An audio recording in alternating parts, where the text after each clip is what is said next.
মতো ছোট আর গরিব পাখিকে আমি কাজ দিয়ে বিপদে পড়বো নাকি? যা, কাজ হবে না। মাসি, আমি ছোট্ট কিন্তু সব কাজ করতে পারি। তুমি আমাকে যে কাজ দিবে আমি সবটা মন দিয়ে করব। তোমার পায়ে পড়ি মাসি, আমাকে একটা কাজ দাও না মাসি। ঠিক আছে, তোকে কাজ দিলাম, তবে আমার বাড়ির সব কাজ করতে হবে।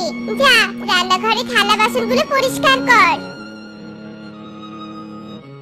তোকে রান্নাঘরে গিয়ে থালা বাসন পরিষ্কার করতে থাকে।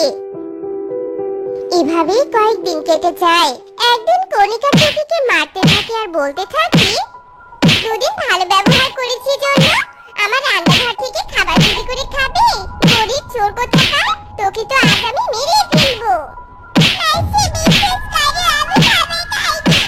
রান্নাঘরে নদীতে পানি আনতে গেছিলাম, এসে দেখি একটা বিড়াল খাবার খাচ্ছে। মেরে দাও আমাকে।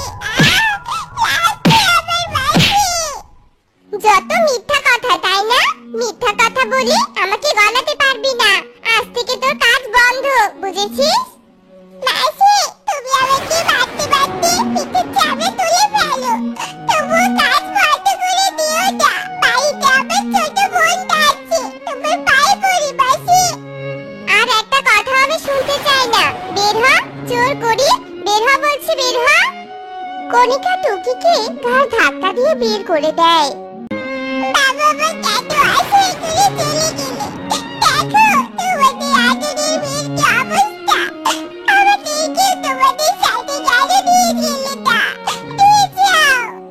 টুকি একটা কলা গাছের নিচে দাঁড়িয়ে কাঁদতে থাকে।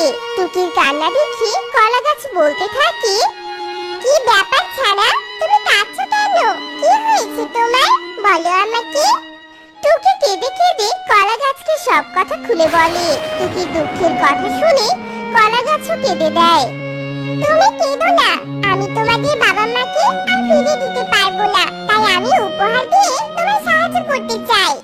কলা গাছ জাদু করে একটা মোহর ভর্তি পুঁতি দেয়।